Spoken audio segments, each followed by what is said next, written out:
Today let's talk about global impact of optimal implementation of guideline-directed medical therapy in heart failure.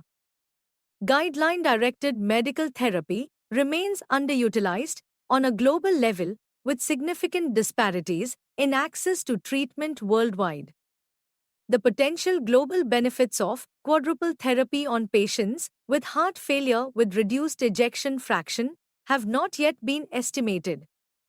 To assess the projected population-level benefit of optimal guideline-directed medical therapy used globally among patients with heart failure with reduced ejection fraction.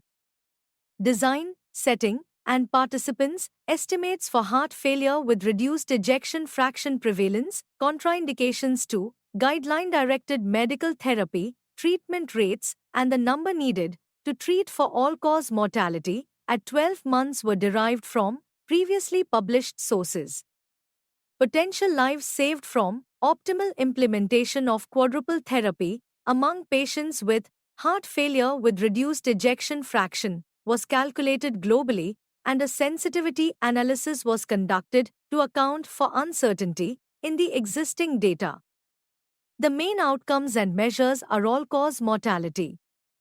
Coming to results of an estimated 28.89 million people with heart failure with reduced ejection fraction worldwide, there were 8,235,063 potentially eligible for, but not receiving beta blockers, 20,387,000 eligible for, but not receiving angiotensin receptor neprilysin inhibitors, 12,223,700 people eligible for, but not receiving mineralocorticoid receptor antagonists, and 21,229,170 people eligible for, but not receiving sodium glucose cotransporter 2 inhibitors.